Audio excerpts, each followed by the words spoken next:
Habang hawak ni Rogelio ang kanyang wine, nakatingin siya sa lawak ng kanyang mansyon. Isa na siya sa maituturing na pinakamayamang negosyante sa Pilipinas. At sa edad na 65, isa na siyang ganap na bilyonaryo. At ang Buenavista Family Corporation ay sobrang successful. Honey, what's up? I have a good news for you. Lumingon si Rogelio at nakita niya ang kanyang asawang si Emilia na nakangisi. Kahit sa edad na 50, naging batang-bata pa rin ang hitsura nito dahil sa dami ng retoking ginawa niya sa kanyang mukha. Kaya naman kahit isang kulubot sa mukha ay hindi makikita rito. What are you doing here?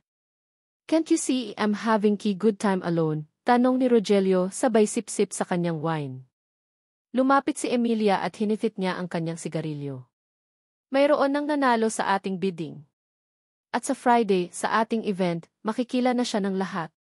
She's a billionaire from the New York and from what I have heard from her assistant, she is coming back here after she invested 100 million. It was a very rare opportunity lalo na't pwede pa niya tayong ipakilala sa ibang mga investors. Simula noong mag-anim na po si Rogelio, ang farming business na lamang niya ang kanyang bukod tanging inaasikaso, subalit ngayon ay gusto niya ulit bumalik sa kanyang corporation dahil dumating si Claudia. Inubos na ni Rogelio ang kanyang wine na iniinom at ilang taon naman itong sinasabi mong bagong investor. Oh well, according sa kanyang personal assistant, she is just 27 years old girl. Would you believe that? Nag-aral siya sa Harvard just like our only son David. Sa tono pa lang ng pananalita, halatang namamangha na si Emilia sa kanilang pinakabatang investor kahit hindi pa sila nagkikita. Tiningnan ni Rogelio ng matalim si Emilia. What now? Alam na alam ko yung titig mo, Rogelio. It seems like you are interested. Gusto kong makita ng personal itong bagong investor natin. Baka malay mo pwede nating ipagkasundo si David sa kanya at unti-unti nating ubusin ang yaman niya hanggang sa umuwi siya ng ifis ng luhaan. Pagputol ni Rogelio, sabay ilagay ulit ng wine sa kanyang empty glass. Lumapit si Emilia sa balcony at humithit ulit ito ng sigarilyo. Matanda ka na pero sadyang tuso ko pa rin, Rogelio, ang anak natin. I don't think na iwan niya ang finis niya si Andrea para lamang masunod ang gusto mong mangyari. Hayaan na natin ang anak mong magmahal ng iba. This is for the sake of our business, Emilia.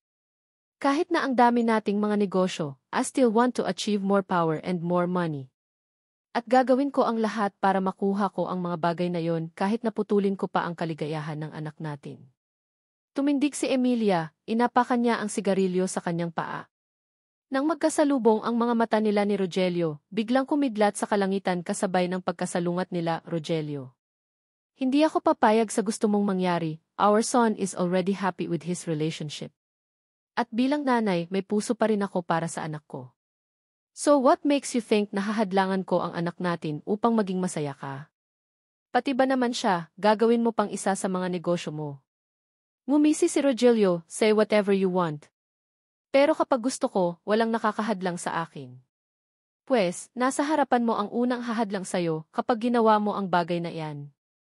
Muling inubos ni Rogelio ang kanyang alak at natawa na lamang ito sa sinabi ng kanyang asawa. Ipapaalala ko lamang sayo, Emilia, baka nakakalimutan mo na ipinagkasundo ka lang din sa akin ng mama mo. At yung gabi na nahuli kitang nakikipaglandian doon sa gagong lalaking si Roberto, anong ginawa ko? Pinasunog ko ang bahay niya at ipinalabas na aksidente ang nangyari kaya pati anak nila ay naging abo na.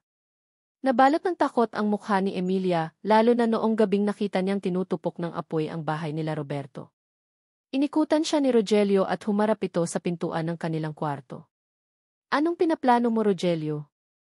Marami ka ng pinatay, pati si Amor na walang kamalay sa mga nangyayari ay walang awa mong pinaslang I never forgive you noong nagtaksil ka sa akin at nagkaroon ka ng anak sa labas.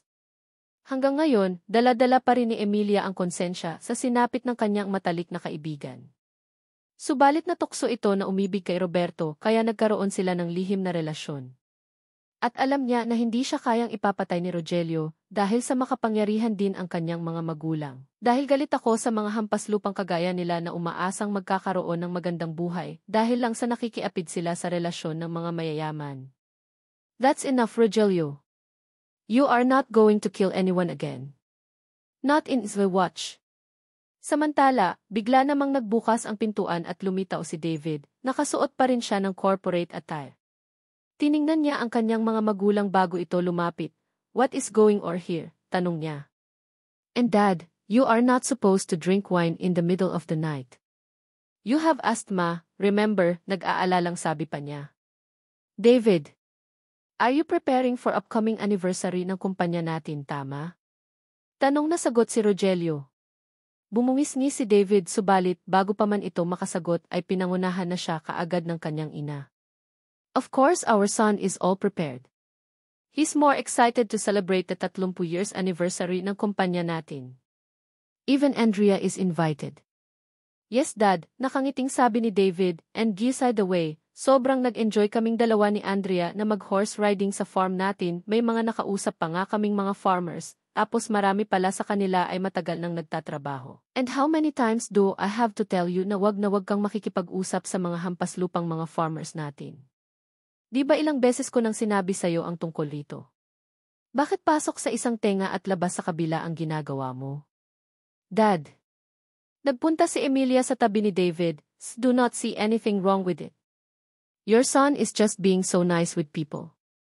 "Isa ka talagang tanga, Emilia," mariing sabi ni Rogelio. Kumunot na ang noo niya at naglabas ang ugat sa pisngi dulot ng kanyang galit.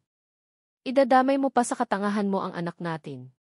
Nanatiling nakayuko si Emilia sa sinabi ng kanyang asawa. Bago pa man umalis si Rogelio, sinampal niya sa mukha si Emilia dahilan para matumba ito sa lakas. "I am back, Buena Vistas," ang sabi ni Claudia nang tanggaling niya ang kanyang shades na nasisinagan ng sikat ng araw. Umuwi siya galing New York dahil sa namatay na ang mga magulang niya na kumukop sa kanya. At ngayon ay isa sa katuparan na niya ang paghihiganti. Halos 20 years bago siya muling bumalik sa Pilipinas. At halos 20 years na rin ang nakakalipas simula noong mamatay ang kanyang ina na si Amor at tatay na si Roberto sa sunog na ginawa ng mga Buena Vista. Isang maaliwalas na ngiti ang pinakawala ng kanyang mapupulang labi. "Ito na ang panahong pinakahinihintay ko. Magbabayad silang lahat sa ginawa nila sa akin. Sila naman ngayon ang magdurusa sa lahat ng ginawa nila sa pamilya ko." Matitikman na nila ang batas ng isang api, sukdulan na ang galit ni Claudia. Nanginginig ang labi niya habang isinusumpa niya ang buong Buena Vista na nagpahirap sa kanyang mga magulang. Paglabas niya sa airport, naghihintay na ang assistant niyang si Carol na unang humarap sa mga Buena Vista. Kasama nito ang driver at ilan sa mga bodyguards niya. Nang makarating sa harapan nila si Claudia, yumuko ang mga ito. "Magandang araw sa iyo, madam. Welcome back to the Philippines," maligayang pagbati ni Carol. Pumasok sa loob ng kanyang mamahaling van si Claudia at dito nila ipinagpatuloy ang pag-uusap nila. "Kamusta ang pinapagawa ko sa'yo?" tanong ni Claudia. "Madam, pulidong-pulido na po ang plano natin. Matagumpay tayong nanalo sa bidding at kaya na ang magiging bagong investor ng mga Buena Vista kumagat sila sa 100 milyon investments natin." Muling naging maaliwalas ang ngiti ni Claudia. "Good job. Kailan ko sila makikita?" "This Friday, may malaking masquerade party ang Bautista family and we received an invitation. Pagkakataon niyo na ito para ipakilala ang sarili ninyo sa kanila." "All right. That is something we should celebrate. After 20 years, nakikita ko rare sa wakas ang pagmumukha ng mga taong umapi at pumatay sa mga magulang ko. Walang araw na hindi ko nasip ang pagmumukha ng bawat isa sa kanila. Lahat sila ay magdurusa sa lahat ng ginawa nila sa pamilya ko." Napahawak si Claudia sa kwintas na ibinigay ng kanyang mana sa kanya bago ito bawian ng buhay. Isang oras ang nakalipas, dumating na ang van na sinasakyan ni Claudia sa kanyang 1,000 hectares mansion na makikita sa isang sikat na subdivision sa Cavite. Nang makahinto ang sasakyan ni Claudia sa tapat ng kanyang mansyon, pinagbuksan siya ni Albert ng pintuan, ang isa sa kanyang mga naging tapat na tauhan. Iniabot pa nito ang kanyang kamay. Ngumiti si Claudia at tinanggap ang kamay ni Albert. "Maraming salamat." Sambit pa nito nang siya ay makababa. 10 ang kasambahay ni Claudia sa kanyang mansyon at 10 rin ang lahat ng kanyang mga guards na nagbabantay sa bawat sulok ng kanyang mansyon. Isa-effect ngayon, dapat ay palik sa trabaho ang lahat subalit dahil sa nabalitaan nila ang biglaang pag-uwi ni Claudia, tumigil muna silang lahat sa trabaho para samantala. Naging seryoso ang mukha ni Claudia habang tinititigan riya ang bawat isa. Kinakabahan ang lahat hanggang sa muling bumalik ang ngiti sa mukha ng kanilang magandang boss. I'm finally back, maraming salamat sa inyong lahat, sa walang sawang pagtatrabaho sa hacienda ko. And of course, di ko kayo nakakalimutan kaya naman, I am gonna throw a party today para sa inyo. Nag-cheers, nagpalakpakan, at nagkaroon nga sila ng isang celebration sa loob ng mansyon kung saan nakihalok si Claudia sa kanyang mga tauhan. Masaya ang bawat isa sa kanila, lalo na't kalahok nila ang kanilang boss. 6:00 ng gabi, umakyat na si Claudia sa second floor kung saan humigop ng wine habang pinagmamasdan niya ang napakalawak niyang artaryan. Mukhang malalim yata ang iniisip mo, Claudia, ang sabi ng isang ginang na dahan-dahang pumasok sa kwarto. Lumingon si Claudia at mumisi ito habang nakatitig sa matanda. Manang Elmira, sobrang saya ko lang na nakikita ko ang bawat isa sa tauhan ko na masaya. Hindi naman po siguro linggid sa kaalaman ninyo na doon din ako nang galing, di ba? Lumapit pa si Elmira at baka sa mukha nito ang pangamba. Claudia, nag-aalala ako sa gusto mo pasukin. What do you inyan, Manang Elmira? Sambit ni Claudia sabay sip-sip ng kanyang wine. Alam ko ang binabalak mo, Claudia. Sa Friday gaganapin ang 0 years anniversary ng pagkamatay ng parents mo at kahit na delikado humapit ka pa rin sa mga Suenavistas. Paano kung malaman nila na ikaw ang batang nakatakas sa sunog? Hinigpitan ni Claudia ang paghawak sa kanyang wine glass na para na niya itong babasagin dahil naniniwala ako na mayroong batas ang isang api. Nangangakaakura ako ang magiging karma ng mga Buenavistas at titiyakin ko na pahihirapan ko ang bawat isa sa kanila bago ko sila dalhing lahat sa impyero kung saan sila nararapat. Halos magliyab na ang puso ni Claudia dahil sa sukdulang galit niya sa mga Buenavistas. At bagpaman magsalita si Elmira, nagpatuloy lamang si Claudia sa pagsasalita. Unti-untiin kong kukuhain lahat ng mga pinaghirapan nila, sisilawin ko sila sa pera ko at pasusunurin ko sila sa lahat ng gusto ko. Promise, Manang Elmira, magiging iba ang kapalaran ko kaysa sa mga magulang ko. Ginagawa ko itong lahat para sa kanila. Alam kong hindi matatahimik ang mga kaluluwa nila hanggat hindi ko nabibigyan ng hustisya ang pagkamatay nila. Basta Claudia, ingatan mo lamang ang sarili mo. Mamamatay tao sila Rogelio at Emilia, parehas na pera ang sinasamba nila at gagawin nila ang lahat para rito. Aware ako sa kanila pero ako lang din ang mayroong kakayahan para gumanti sa napakarami nilang mga kasalanan. Lintik lang ang walang ganti, Manang Elmira. O siya. Sige, may iwan na kita rito. Kung mayroon kang kailangan, tawagin mo lang ako, nakangiting sabi pa ng matanda. Manang, please rest. As don't need anything right now except good sleep. Sa Friday, magsisimula na ang pagtutuos namin ng mga Buenavista. Sure ako na magiging bongga ang entrance ko sa buhay nila upang hindi nila ito makalimutan. Friday night. Ito ra talaga ang pinakahinihintay kong gabi sa buong buhay ko. Ang gabi kung saan masisilayan ko na rin sa wakas ang mga taong dahilan kung bakit ako nagsikap na yumaman. Nandito ako ngayon sa kwarto ko, sinuot ko ang pinakamahal kong alahas na nagkakahalaga ng 20 milyon. Sinuot ko rin ang aking cocktail red dress na galing pa sa Italy, sinuot ko rin ang kwintas na binigay sa akin ni Mama bago ito bawian ng buhay. Gusto kong maalala riya na mayroon siyang isang anak na maghihiganti ngayon sa pamilyang sumira sa aming buhay. Mayroong kumatok sa aking kwarto, indikasyon na kailangan na naming umalis. Gusto kong maaga akong makarating sa mansyon ng mas maaga. Bitbit ang aking cloth na mailamang cellphone at lipstick, nagtungo na ako sa labas. Nakangiti si Manang Elmira sa akin. Ready na ang sasakyan mo, Claudia. Basta, mag-iingat ka lang palagi.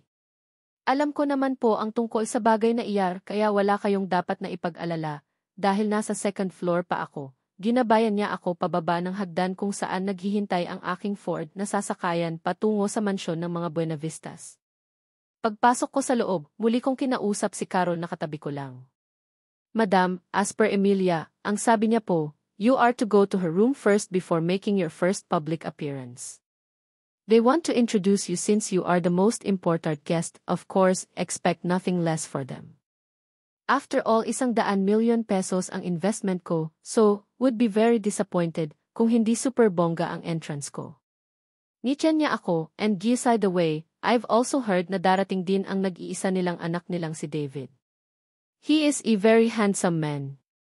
Actually, you are just on the same age and siya ang mag-aasikaso sa'yo. From what they have heard, he also went to the Harvard University at tapos siya sa kursong business management. Don't really care. I will not fall for such a guy, lalo na kung may dugo ng Buena Vista ang nananalaytay sa kanya, I said with a firm voice. 30 minutes, matapos ang biyahe Ramer, nakapunta na kami sa Batangas Corg saan idadaos ang masquerade party. Ang lahat ng tao. I started putting diva mask, only revealing small portion of cheeks, nose, and forehead. Pero kita pa rin ang lipstick kong nagmumura sa kulay pulang lipstick. Nang makababa kami, kaunti pa lamang ang mga guests. Lahat sila ay nakasuot ng mask. At halos lahat, kaunting parten lamang ng mukha ang nakikita. Masaya silang nakikipag-usap sa isa't isa habang hawak nila ang kanilang wine glass as expected. Sobrang magardo ang masquerade party na ito for the anniversary of their company na sumabay sa 20 years death anniversary ng mga magulang ko. Maging ang mga waiters nga, nakasuot din ang tuksedo habang nag-aayos ng mga round tables. Flang sandali ang lumipas nakaamoy ako ng isang mabangong perfume. Napalingon ako kung saan ko ito naamoy at isang matangkad na lalaki ang burnungad sa akin. 6-0-footer, may matipunong pangangatawan, at nang umiti ito, nakita ko ang malalim niyang dimples at pantay-pantay na puting ngipin. Hindi ko man makita ang buo niyang mukha, pero malakas ang kutob ko na siya ang sinasabi ni Carol na anak ni Emilia. He extends his hand to me while keeping his enormous smile. Magandang gabi sa inyo, Miss Claudia. It's nice meeting you. I'm David, the only son of Rogelio and Emilia. I have come here to assist you going to my mom's room. I gave him a cheerful fake smile at saka ko tinanggap ang kamay niya. Thank you so much, David. Let's go, Carol. Na-appreciate ko naman ang pagiging gentleman itong si David na talagang malambot ang kamay. Napansin ko naman na namutla ang mga pisngi ng binatang ito the moment na magkahawak kami. Are you okay, David? Tanong ko. Sorry po. No need to address me as po. I am just 27 years old. Just call me Claudia. Yes, Claudia. Naging tahimik kaming dumaan sa likod ng kanilang napakalawak na mansyon hanggang sa makaakyat kami sa elevator papunta sa second floor nang walang kahit anong salitang lumalabas sa aming bibig. He started letting go of GV hand nang kumatok ito sa isang kwarto. Ilang sandali lamang ay nagbukas na ang pintuan. At sa unang pagkakataon mili kong naslayar ang demonitang pagmumukha ni Emilia who started giving me a smile rard makita niya ako. Wala pa siyang mask pero nakasuot siya ng gold dress na may snake design at nakasuot siya serpent necklace, talagang pinanindigan niya ang pagiging ahas niya. Hindi ko rin trip amuyin ang kanyang perfume na singbahan ng kanyang buong pagkatao. Isa kalahati. Lumulundag ang galit sa puso ko sa muli naming pagkikita. Gusto ko siyang sakalin, sampalin, at ilibing ng buhay pero kailangan kong kumalma. Hindi ko pa pwedeng madaliin ang lahat. Hello Emilia, isa am Claudia, your biggest investor at may-ari ng Hector Family Corporation. It's nice to finally meet you. Oh Inos, dear Claudine, it's finally nice to meeting you. Nagbeso kaming dalawa at pagkatapos ay muli siyang nagsalita. I am so proud na sa dami ng kumpanyang eager to have you, mas pinitili mong mag-invest sa Buena Vista Family Corporation. Of course, sambit ko habang suot-suot ko pa rin ang peking iti ko, syempre kung mag-invest lang din naman ako, doon na sa pinakamalaking kumpanya. Sure naman akong lalago ang 100 million investment ko, diba? Indeed. Your money will not go to waste dahil kilalang kilala ang Buena Vistas bilang isang magaling na pamilya sa larangan ng negosyo. And Giza the way, I really like your outfit. You're so beautiful in red gown. Sure naman ako na kahit magkalaban ang kulay ng gown natin, we're going to be best friends, right? I gave her a serious look. Oh, I am so sorry. Don't be so offended pero don't make friends with people who are older than me. But I'd rather call it as business partner per se. Natahimik siya ng ilang sandali at saka ito bumungis-ngis. Oh well. That is totally fine, Eva. Me, anyway, I'd like you meet the husband later. Pero sa ngayon, let us have a short conversation. 7 oras 40 minuto pa naman, 8 ka palalabas para magpakilala sa mga tao. Lumabas na ng kwarto ng mga magulang niya si David at bumaba upang balikan si Andrea na nakikipag-usap sa ibang mga guests, pero aminado siya, iba ang datingan ng bago nilang investor na ito. Kahit na hindi niya masyadong maaninag ang kanyang mukha, sa tingin ni David ay isa siyang napakagandang babae. Ang mga mata niya, ang ngiti niya, ang kanyang pisngi, ito lamang ang ilan sa nakita ni David pero lumulundag na ang puso niya, isang bagay na hindi nito maintindihan. Kung tutuusin, akala niya ay hindi na siya maaakit sa ibang babae bukod kay Andrea, subalit nang hawakan nito ang kamay ni Claudia, mayroon siyang naramdamang kilig. Nang makarating si David sa labas ng mansyon, marami na pala ang mga guests na nagsisipagdatingan at lahat sila ay sumundo sa patakaran nila dahil wala ni isa ang hindi nakasuot ng mask. Iba't iba pa ang mga disenyo nito. Yung iba, kita lamang ang mga mata, yung iba kita ang pisngi at labi. He rotated his eyes, at napatanong kung nasaan si Andrea sa mga guests, hanggang sa magland ang kanyang paningin sa isang babae na nakasuot ng blue dress, kausap niya si Dante, ang isang hardinero na labis na kinamumuhiya ni David dahil anak ito sa labas ni Rogelio. Mabuti na lamang talaga at galit din sa kanya si Papa kaya hindi nito natatamasa ang lahat ng mayroon ako ngayon. At ang trato namin sa kanya ay kagaya lamang ng pagtrato namin sa ibang mga kasambahay rito ang saya nilang nag-usap dalawa ng fiance nito at para bang mayroon silang sariling mundo. Dahil sa panggigigil ni David, lumapit ako kaagad sa kanila. Tiniklop niya ang kanyang kamad at gusto sana niyang basagin ang mukha ni Dante, subalit marami lamang tao sa paligid. Ayaw niyang masira ang event dahil lamang rito. Nang makarating si David, agad itong pumagitan kela Andrea at Dante. Galit niya pang tiningnan ang lalaking tingin niya ay isang hampas lupa. Nagulat si Dante sa biglaan pagsulpot ni David. Kuya, sorry, wala lang kasing kausap si Andrea, kaya lumapit siya sa akin para makipagkwentuhan.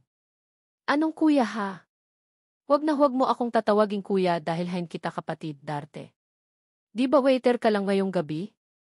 So do your job. Stay away from Eve girlfriend kung ayaw mong magkagulo tayo dito. Samantala, hinawakan naman ni Andrea ang balikat ni David. What is going on with you, David? He has not done anything yet. I was the guys who approached me while you were busy taking care of another woman. Lumingon si David kay Andrea. Honestly speaking, I was so disappointed with you, David. Mas pinili mong asikasuhin ang ibang babae kaysa sa introvert mong girlfriend, dagdag pa ni Andrea. Kumunot ang noo ni David, mukhang bad trip pa sa akin si Andrea ngayon at sa tono ng boses niya ay halatang nagsiselos ito. What can I do? Sinabihan ako ni Mama na sunduin ang important guest namin. So I have no other option but to follow her. Pati ba naman si Miss Claudia ay pinagsiselosan mo? Come or Andrea, wag natin siran ang gabing ito. Nalingat si David at naglahong parang bula si Dante. Mabuti na lamang at naisipan niya itong gawin. Alam niya na malilintikan siya kay David kapag sinagad niya ang pasensya nito. And what is going on here? Mukhang nag-aaway na naman kayong dalawa, sambit ni Rogelio na bigla na lamang sumulpot. Mayroon siyang hawak na tungkol at inaalalayan siya ng career bodyguard. Sa lahat ng tao rito, siya lamang ang hindi umaayon sa event dahil wala siyang suot na mask. Ewan ko ba rito sa fiance ko, pinagsiselosan pati si Miss Claudia na pag-utusan niyo lang naman po ako na ihatid siya sa taas. Napakapit sa braso ko ni David si Andrea na binati ang matanda. Umiti lamang ito sa kanya. Balita ko ay isang magandang babae itong si Claudia and she happened to be the same age as you. From what they have heard, wala pa yatang nagiging boyfriend itong si Claudia considering na isa siyang matalinong babae na nag-iisang tagapagmana ng kanyang ama. Kaya nga Dad we are so lucky to have her in our company. It's a very rare opportunity na nagkaroon tayo ng isang malaking investor kagaya niya. Napatingir si Rogelio sa kanyang anak na para ba siyang mayroong pinaplano. Kung ano man ito, halatang kinakabahan si David, lalo na't malaki ang chance na siya ang tumayong business partner ni Miss Claudia, gayong may kakaiba itong rararamdaman para sa karya. Excuse me, Mage, lang ako, pagpapaalam pa ni Andrea. Teka, sasamahan na kita, sambit ni Avid subalit dumiretso na siya ng lakad, halatang mainit pa rin ang ulo niya. Lumapit si Rogelio sa anak niya, sa umpisa palarg ay hindi na ako boto sa relasyon ninyong dalawa ni Andrea. Tapos gayor, gusto mo pa siyang pakasalan. Hindi naman masyadong mayaman ang pamilya niyang si Andrea, you should pick another woman. Dad, nagmamahalan po kaming dalawa ni Andrea. Iyon naman ang mahalaga sa isang relasyon, di ba? Ngumisi si Rogelio na sa umpisa pa lamang ay tutol na sa relasyon ni David at Andrea. Hindi gaya ni Emilia na suportado ang relasyon ng kunyan anak. Basta kung saan daw ito masaya ay nakasuporta lamang siya. Sus! Sa pamilya natin, hindi lang pag-ibig ang kailangan mangibabaw. Nag-iisa kang tagapagmana ng ating mga negosyo, kaya time mo na ito para mapalapit kay Claudia at paibigin siya upang mas lalong lumago ang negosyo natin. I will assign you para palagi kayong magkasamang dalawa. Gumuhit ang pangamba sa mukha ni David, Dad. I cannot do what you are asking for kahit ni minsan, hindi ko magawang lokohin si Andrea let alone si Rain ang engagement naming dalawa. If you do not do what I am asking, sinasabi ko sayo, mapapahamak ang Andrea na yan. Hindi naman siguro linggid sa kaalaman mo na marami na akong pinatumbang tao, di ba? Isang bala lang ang katapat niya, kaya sundin mo na lamang ang gusto kong mangyari, dahil ikaw at ang susunod na mga Buenavistas ang makikinabang ng gagawin mong ito. Kinabahan si David sa narinig niya mula sa kanyang sariling ama. Alam niya na tototohanin nito ang kanyang mga sinasabi sa oras na sumuway ito. Wag mong sasabihin sa inutil mong ina ang tungkol rito, ha? Dahil puro walang kwenta at saysay ang maririnig mo sa bibig ng babaeng iyan. Kung gusto mong gumanda ang buhay mo, ako ang sundan mo di. Eksaktong 8 AM, tuluyan nang na-introduce si Claudia ng host ng event. And now, let us call the new investor of Buenavista Corporation, Claudia Samson. Nagpalakpakan ang lahat ng tao sa venue habang nakatitig silang lahat sa hagdaan kung saan dadaan si Claudia. Nang magbukas ang pintuan at lumitaw si Claudia, mas lalong naging matindi ang hiyawan at palakpakan ng mga tao. Samantala, tinanggal ni Claudia ang kanyang mask at humarap siya sa mga tao. Nakita nila ang maamo at maganda nitong mukha.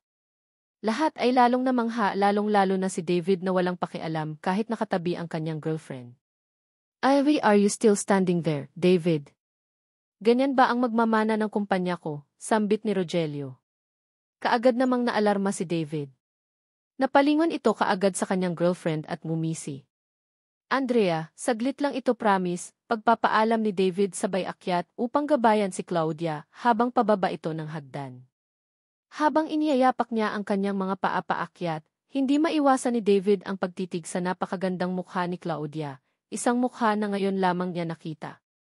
Para bang mayroong espesyal rito na ito lamang ang nakikita niya sa mga sandaling ito.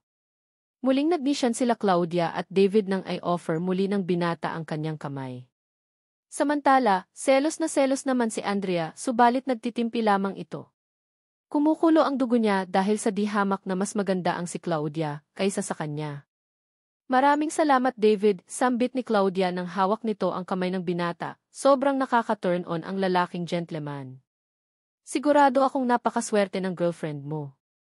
Walang anuman, Claudia. Important guest namin kayo kaya sobra ang pag-aasikasong ginagawa namin para sa inyo. At ngayon ko lang napagtanto na ang ganda mo pala talaga lalo ra sa malapitan.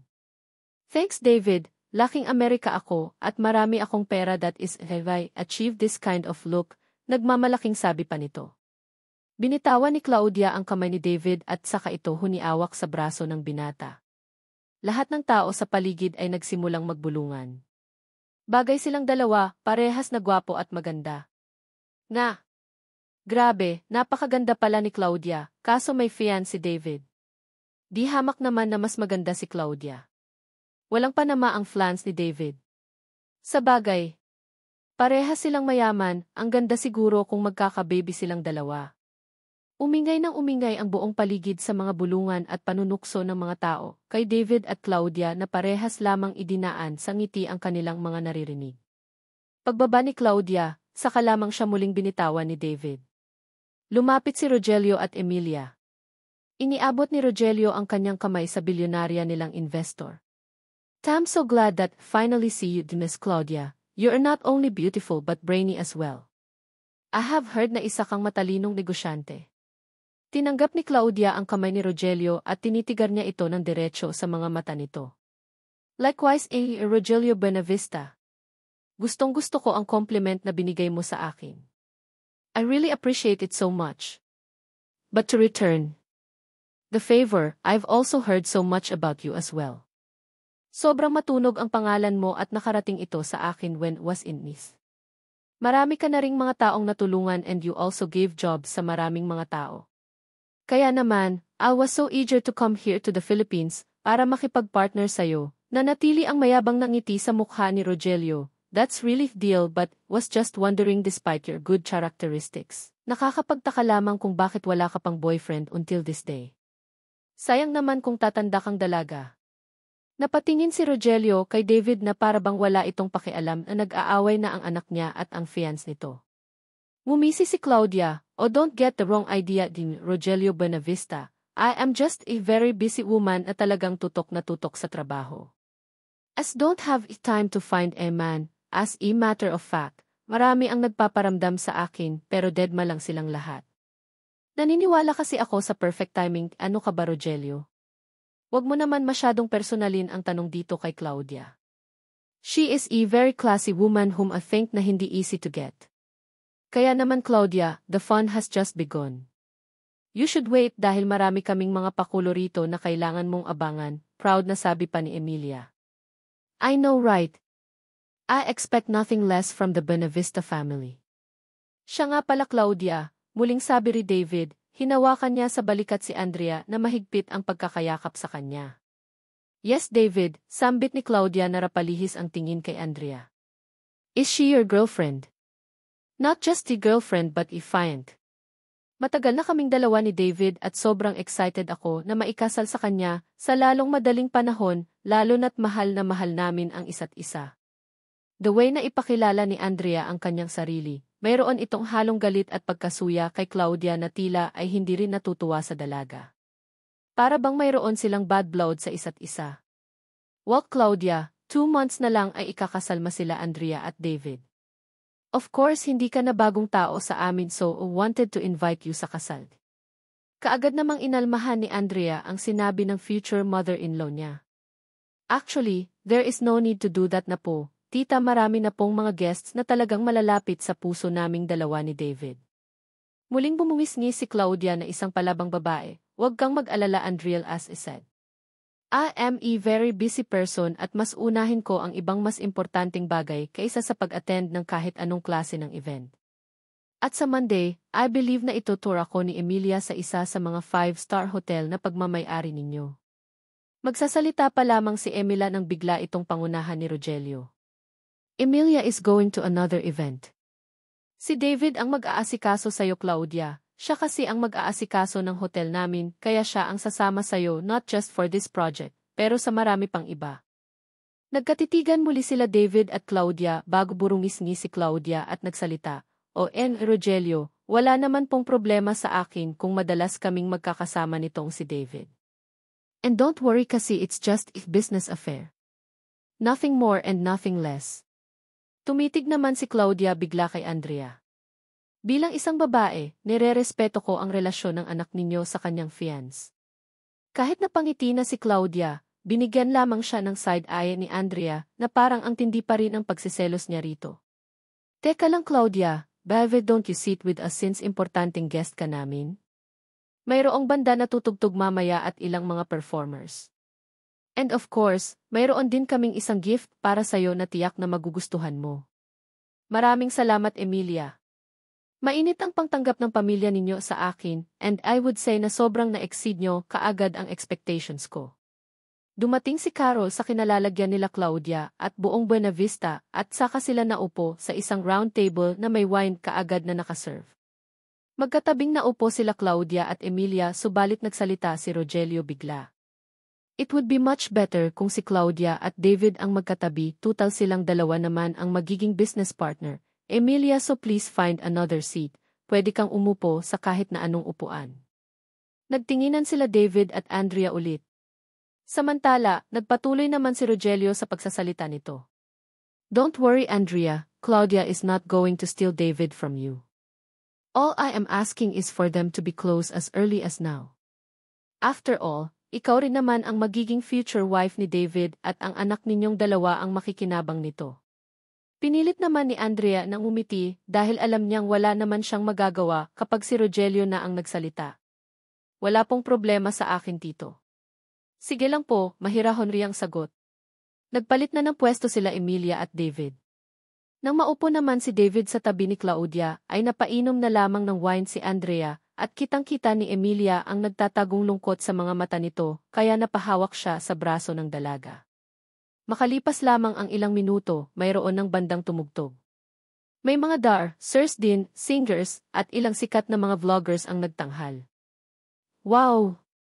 Mga bigating tao pala talaga ang kinuha ninyo para sa event na ito, sambit ni Claudia na nagniningning ang mga mata dahil sa mga nakikita niyang mga artista at ilang mga sikat na personalidad sa Pilipinas. Of course! Ako mismo ang kumuha sa kanila and take note, milyon-milyon ang ginastos namin for this event. Siyempre it would be unfair kung hindi naman ipapakita kung ano ang kayang gawin ng aming company. Binuhat naman ni Claudia ang kanyang wine sa harapan ni David. Well, I am so impressed. Let us cheers for our future partnership. Muli na namang bumilis ang iidi ng puso ni David rang makita niya ang maaliwalas na ngiti ng magandarilang investor. Binuhat niya rin ang kanyang wine at nakipag-cheers ito kay Claudia. Para sa future partnership natin, sambit pa ni David. Pagkatapos ng mga nag-perform, saka naman inaya ni Rogelio si Claudia sa stage para sa isa pa nilang announcement. Muli siyang hinawakan ni David upang alalayan. Sa harapan ng daan-daang dumalo, nagsalita si Rogelio. As you see, we have here the most beautiful and most intelligent lady who attended the anniversary of Benavista Family Incorporation. Sino bang mag-aakala na mayroong isang bilyonary ang babae ang magkakaroon ng interes sa isang kumpanya na milyon-milyon ang milya sa ating bansa? That only means na isa ng international company ang ating corporation.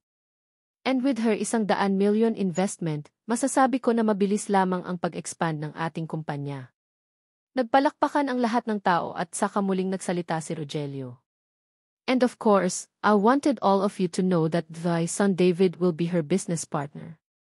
Walang problema sa akin kung higit pa rito ang magiging partnership nila. Tumago sa puso ni Andrea ang sinabi ni Rogelio, subalit idinaan na lamang niya ito sa paghigop ng wine.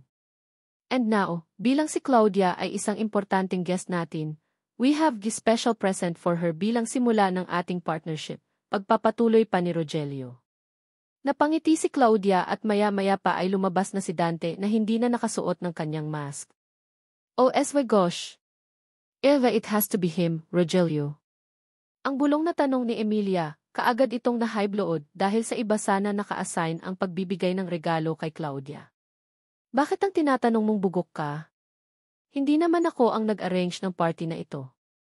I told you, dapat ikulong mo iyan kasama ng mga kabayo natin dahil puro kamalasan lang ang binibigay ng lalaking iyan. Maging si David ay nagulat at tumaas ang dugo nang makita nitong si Dante ang magbibigay ng mamahaling wine para kay Claudia na nakangiti lamang habang nakatitig kay Dante. Ay we gosh! Ang kapal talaga ng mukha ng anak mo Rogelio, tingnan mo, naagawan pa ng moment ang anak natin. Emilia, wag ka sa akin maging ganyan. Kasalanan mo rin naman ito at sigurado akong dinamay mo pa si David. Nang makarating si Dante sa stage, palihim naman siyang pinatid ni David dahil sa galit nito. Aksidente itong natapilok dahilan upang mahulog ang mamahaling wine at mabasag. Nagulat ang lahat sa nangyari, kaagad na bumangon si Dante na labis-labis na ang kabang nadarama.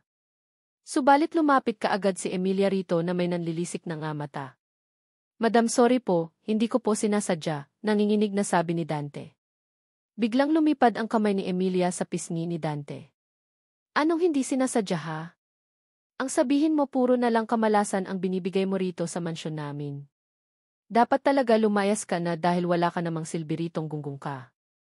Napayuko si Dante sa labis na kahihiyang dinanas nito. Sorry po, madam. Kung gusto ninyo, pwede naman pong ikaltas na lang sa sahod ko ang wine na nabasag ko. Napangising demonyo si David nang makita niyang napahiya si Dante sa harapan ng maraming tao. Napangising demonyo si David nang makita niyang napahiya si Dante sa harapan ng maraming tao. Napabungis-ngis si Emilia, babayaran with your salary? Do you know how much that wine cost ha? Almost 5 milyon ang halaga niyan kaya kahit habang buhay kang magtrabahong hampas lupa ka, at kahit isang mo pa ang kaluluwa kay Satanas, you cannot pay for this wine, sobrang inutil ka talaga Dante. Sinasadya mo ito para ipahiya kami kay Claudia ano?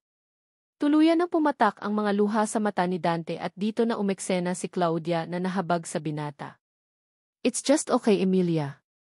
Kung nanghihinayang ka sa pagbili ng worth 4 million wine na ireregalo nyo sana sa akin, bibilhan na lang kita ng worth 1 million wine and I'll have it delivered in your mansion. I think that guy unintentionally broke the wine. Sino bang tao ang nasa katinuan ang sasadyaing makabasag ng mamahaling wine? Maybe I don't know that person at maaaring maihidwaan kayo, but he is just a human being and to humiliate him in front of everyone is not right. Natahimik ang lahat sa pambabarang ginawa ni Claudia kay Emilia na hindi naman nagpadaig. O Claudia, it was not the first time kasi na nangyari ito sa amin. Every party, talagang gumagawa ng eksena itong si Dante and hindi naman siya ang naatasan na magdala ng wine for you. Sorry, wala po kasi si Vincent. Nagkaroon po ng emergency kaya ako ang kinausap niyang magdala ng wine, madam. Bigla ang pagsingit naman ni Dante. Kita mo na, Claudia. Nagagawa na akong sagot-sagutin ng hampas lupang iyan. Hindi na niya kami nirespeto, kami ang nagpapalamon sa kanya, but look what happened. Tama si Mama, Claudia, pagsingit naman ni David, ang sapi pa ng ilang kasambahay. Lihim pa raw na nagranakaw itong si Dante ng mga kagamitan natin sa bahay at ibinebenta pa niya ito sa lapas. Hindi iyan totoo, Sir David, ang pag-alma na ni Dante. Kumunot pa ang noo nito dahil sa pagbibintang sa kanya ni David. Well, the bottom line is, I don't think this is the right place for that hate when someone is humiliated in front of me, especially kapag mga kasambahay o mga katiwala sa bahay ang napapahiya dahil malapit silang lahat sa puso ko. And I mean what is said, bukas na bukas din, magpapadala ako ng mas mahal na wine sa mansyon ninyo. And the only gift wanted to receive from you is refrain from humiliating him. Tumakbo papalayo si Dante at saka namar ito higlang sinundan ni Andrea. Oh, I am so sorry, Claudia. Hindi lang naman ikaw ang malapit sa mga muchacha at mga katulong na lalaki. Ako rin naman, malapit lang din ang loob ko sa kanila, kaya lamang tao lang din ako na napupuno. I hope you understand where I am coming from. And sana lang hindi ito maging hadlang sa partnership nating dalawa. Huwag kang mag-alala, Emilia, what happened here is just a little matter for me. Madali naman akong magpatawad ng tao, especially kung nakikita ko naman ang sincerity nila. Niyakap ni Emilia si Claudia na nakipagplastikan at napayakap rin sa kanyang taong labis na kinasusuklaman, samantala, bigla na lamang nakareceive ng isang text si Claudia, dahilan para kumalas ito sa yakapan nila ni Emilia. Pagkatapos niya itong basahin ay muli siyang napatingin kay Emilia. I am so sorry, Emilia, pero kailangan ko na palang umalis, just have an emergency. I guess we should call it night. Nabalot naman ng lungkot ang buong mukha ni Emilia, o sayang naman, Claudia. But I guess I shall see you again tomorrow. Perhaps. Naman. Pero as we have discussed, sa company niyo na ako pupunta. Indeed. Ililibot ka ni David sa office and you will also have the privilege para bisitahin ang isa sa mga 5-star hotels namin para naman malaman mo kung saan napupunta ang investments mo. That will be great, Ginoong Rogelio Buenavista. Good night sa inyo. Pumiti si Rogelio, ihahatid ka na ng anak ko palabas, Miss Claudia. I am looking forward to seeing both of you na mas lumalim pa ang relationship. Tiningnan ni Emilia ng masama ang asawa nito dahil alam niya na iba ang nais nitong sabihin. Nang makaalis si Claudia, nagsunura ng amalis ang iba nilang mga bisita. Casimiro, tawag ni Rogelio sa isa nilang mga tauhan na nakasuot din ng pang-waiter. Lumapit raman kaagad si Casimiro kay Rogelio. Yes po, sir. Ano po ang gusto ninyong ipagutos sa akin? Sambit pa nito. Hanapin mo nga iyang hampas lupa kong anak sa labas at dalhin mo siya rito ngayon. Kapag hindi sumunod, bugbugin rayo siya. Wala akong pakialam kung puno ang pasa niya sa mukha, kapag ihaharap niya siya rito, seryosong sabi pa ni Rogelio, kahit kalmado ang isa kalahati. Boses nito ay galit na galit ito. Masusunod po, sir. Sambit pa ni Casimiro. Nang maglaho ito sa paningin ni Rogelio, saka naman nagsalitang muli si Emilia. Rogelio, I should be the one to torture that guy. Nakita mo ang ginawa niya kanina, ha? Ang lakas-lakas ng loob niyang sagut-sagutin ako sa harapan pa ng napaka-importanting client natin. Let me handle this situation. Lumingon naman si Rogelio kay Emilia. Isa ka pang babae ka. Saksakan ka talaga ng katangahan. Hindi na ako nagtaka na naman na iyan ang anak mo. And what have I done, Rogelio? Can't you see what did? Ipinahiya ko si Dante and is put him on his place. That is what I am talking about. Ang hindi ko matanggap ay bakit ka nagpakumbaba sa tapat ni Claudia. Even though she is our important guest, it does not necessarily means na siya ang masusunod sa atin. We are Buena Vista at tayo ang batas sa sarili nating mansyon. You should know how to act like one. Para kang isang leon na naging isang tupa. Rogelio naman. Malay ko bang may pusong mamon iyang client natin pagdating sa mga hampasyupang tao, ha? I was caught off guard and I was in front of so many people. I just did that to avoid smearing our reputation, nothing more and nothing less. Makalipas ang ilang minuto, dumating na si Dante sa harapan nila Rogelio, Emilia at David. May pasa na ang magkabilang pisngi nito at halos sira na ang kanyang maskara. Gusot na rin ang coat nitong itim. Rogelio, hayaan mong ako ang magturo ng leksyon sa lalaking ito para matuto siya, ang bulong ni Emilia. Huwag ka nang mangingialam dito. Emilia, ako ang magtuturo ng leksyon sa anak kong ito sa labas. Nakakalimutan niya yata na malaki ang utang na loob niya sa akin. Lumapit si Rogelio at sa bawat yapak ng paa niya ay dama ni Dante ang galit nito. Pa-please hand na po ito maulit pa. Nang makalapit si Rogelio ay kaagad niyang hinampas ang binti ni Dante ng kanyang tungkod. Araay, ang malakas na sigaw ni Dante dahil sa sakit ng paghampas sa kanya. Tatakas sana ito subalit apat na lalaki na ang humawak sa iba't ibang parte ng kanyang katawan. Masakit ba ha? Iyan ang napapala mo sa pakikialam mo sa pamilyang ito. Dapat ay ikinulong ka na lang namin kasama ng mga kabay. Muling hinampas ni Rogelio si Dante sa kabilang binti nito at halos matumba at mapaluhod na ang binata sa harapan ng kanyang tatay. Parang awa mo pa tama na Paul, maluha-luhang pagmamakaawa pa ng binata. Napangisi na naman sila Emilia at David habang pinagmamasdan nila ang kalunos-lunos na sinapit ni Dante. Binitawan ni Rogelio ang kanyang tungkod at pinisil ang pisngi ni Dante. Sino ang nagsabi sa'yo na tawagin mo akong tatay ha? Wala kang karapatan na maging isang Buena Vista dahil isa ka lang hardinero sa mansyon na ito. Sa susunod na tawagin mo akong ganyan, ako mismo ang puputol sa dila mong lalaki ka. Nagkakaintindihan ba tayong dalawa?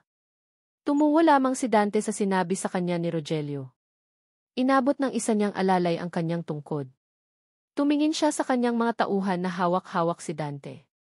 Sige na, alisin niyo na sa harapan ko ang kutong lupang iyan at bugbugin niyo para magtanda. Pagkatapos, ikulong niyo siya sa selda ng mga kabayo at huwag ninyong pakainin. Pinuwersa nilang alisin si Dante sa harapan ni Rogelio. Napansin naman niya na bigla na lamang din nawala si David sa paligid. Oh! Where is him? Ano ka ba naman kasi Rogelio? Bakit naman kasi naging bastos ka sa harapan ni Andrea ha? Ngayon, sure na sure akong mag-aaway ang dalawang iyon. Wala akong pakialam sa nararamdaman ni Andrea. Ang iniisip ko lang ay ang kinabukasan ng anak mo. Naniniwala ako na mas magkakaroon siya ng mas magandang kinabukasan kapag si Claudia ang napangasawa niya. Di hamak na mas maganda, mas matalino. At higit sa lahat, mas mayamang babae si Claudia kaysa sa Andrea na yan. Kaya gagawin ko ang lahat para silang dalawa ni David ang magkataluyan. Trust me Rogelio, hindi ko hahayaang mangyari ang sinasabi mo. You don't want to be on his bad side. Emilia, trust me, mas masama pa ang ugali ko kay Satanas. Wala akong sasantuhin maliban sa pera kaya ang maigi pa ay pumasok ka na sa loob ng mansyon dahil baka mabadrip din ako sayo. Samantala, hinahabol naman ni David si Andrea sa parking lot. Andrea, please let us talk it out. Ano ba? Pati ba naman ikaw magtatantrum pa?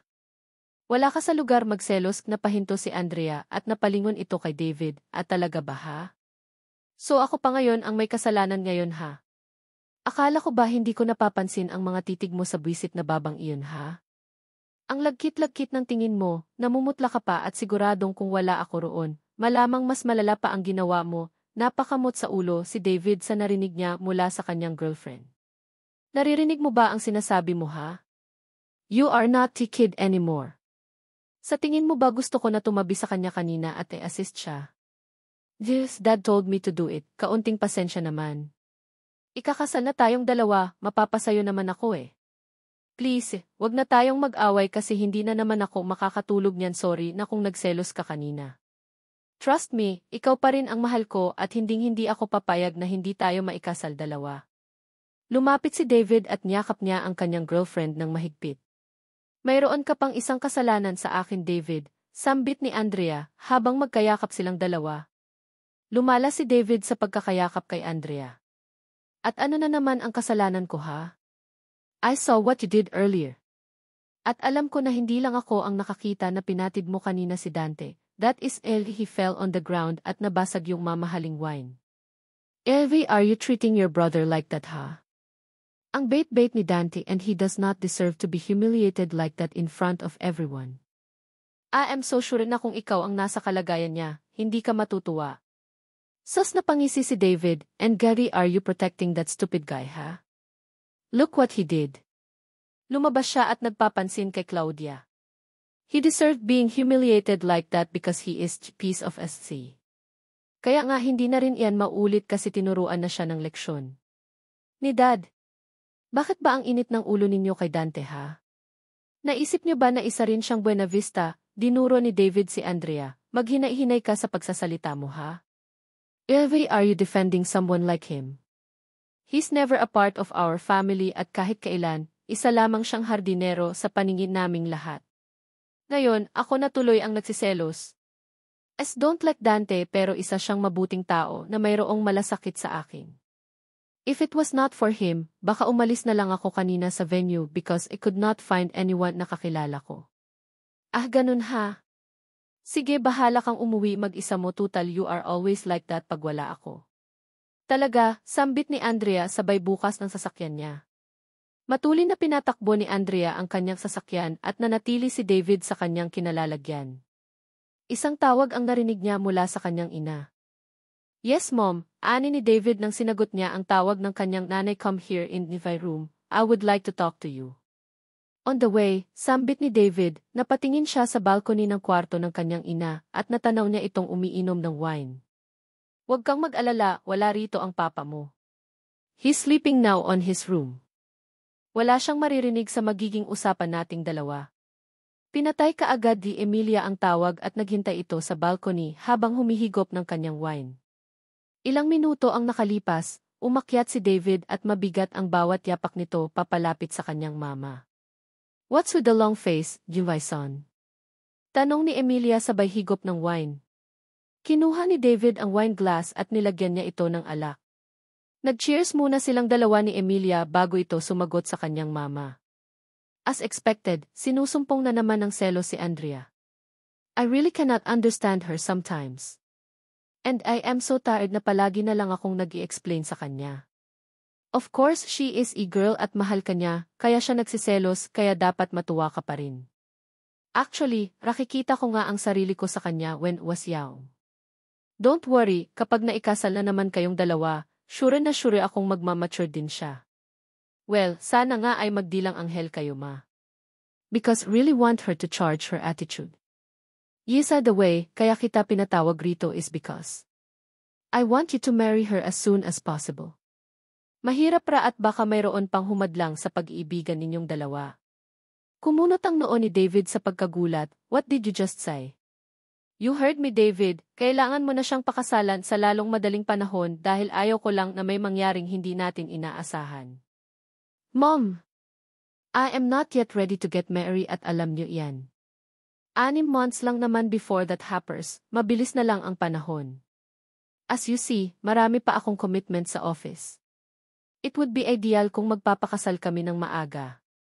Lumapit si Emilia sa anak niya. Can't you see what is happening right now, ha? Your daddy is doing everything he could para paghiwalayin kayong dalawa ni Andrea because he wants you to marry Claudia. Kapag hindi ka nakinig sa sinasabi ko, sigurado akong pagsisisihan mo ito sa bandang huli. Kaya kailangan mo itong gawing gumisi si David. And Keva, the hell are you scared of, Dad? Akala ko ba kaya mong sabayan ang pagiging matapang ni Dad? Elvie, are you acting like a scared dog all of a sudden? Don't give me that answer, David. Parehas nating kilala ang papa mo, and he is going to do everything he could para wag itong matuloy. Kaya nga hanggat maaga pa, magpakasal na kayong dalawa. Napabuntong hininga si David nang mapagtanto niya na tama sinasabi sa kanya ng mama niya. Alright. I will talk to Andrea and ask her na magpapakasal kami ng maaga.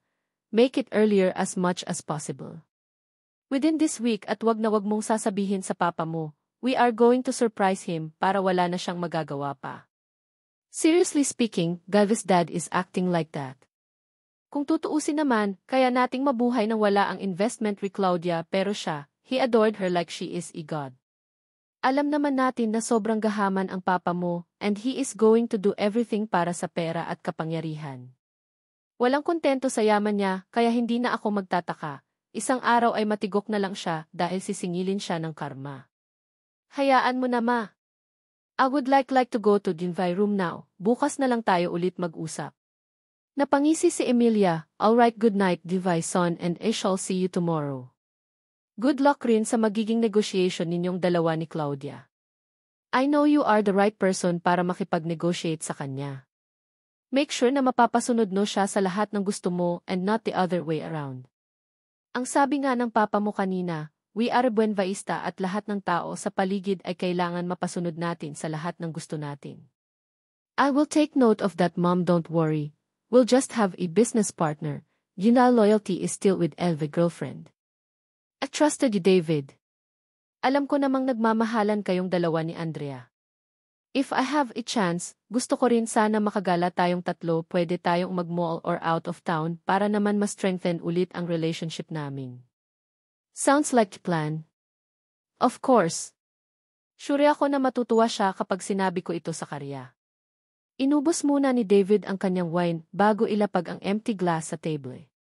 Umalis ito at pagdating niya sa kanyang kwarto ay hindi ito makatulog dahil sa tuwing ipinipikit niya ang kanyang mga mata, nakikita ni ang maganda at maamong mukha ni Claudia. There is something about Claudia that really seems so special to me. Nakakapagtaka naman na wala pa siyang syota sa lagay na iyon. With her money and power, sigurado akong mayroong mga lalaking nagkakandara pa sa kanya. Isang text naman ang natanggap ni David mula sa hindi niya kilalang number. Pardon me, I got your phone number from your mom. Yes, the way, this is Claudia. If you happen to read this, don't bother to reply, just save the number. But if you want to ask anything, you can contact me anytime you want. Maraming salamat and good night. I really had fun attending the anniversary of your company. Natagpuan ni David ang sarili niyang namumutla nang mabasa ang text mula kay Claudia. Para bang na-excite ito sa mga susunod pa nilang mga pag-uusap. Nakatulog siya habang hawak ang kanyang phone sa kamay na para bang ayaw na niya itong pakawalan pa. Kinabukasan naman, nagising si David sa alarm ng kanyang phone. Nang buksan niya ito, marami siyang natanggap na missed call mula kay Andrea.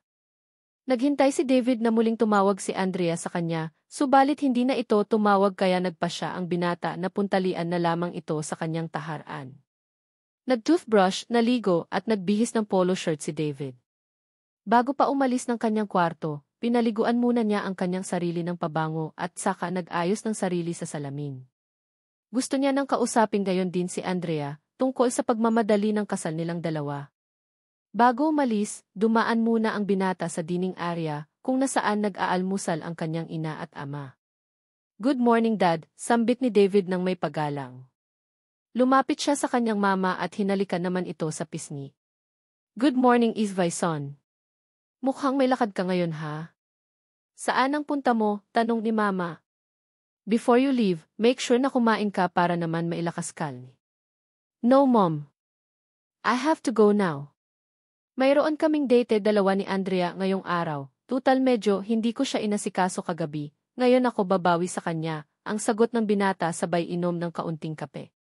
Sa mga tinginan nilang dalawa ni Emilia, alam na ng mama niya ang totoong dahilan kung bakit nito gustong umalis at kausapin ang kanyang girlfriend. Okay fine. Mukha namang kakain kayong dalawa ni Andrea sa isang sosyal na restaurant, mag-ingat ka na lamang David. And please, do not forget to bring flowers to her just in case syempre, kaming mga girls, gustong-gusto naming magbigay ng flowers ang mga boys sa amin. I will take note of that, Mom. Sos, wika ni Rogelio, you know what David, kung palaging nagtatantrum at nagsiselos iyang si Andrea, you should know na siya ang babaeng karapat-dapat para sa'yo. Kita mo iyan.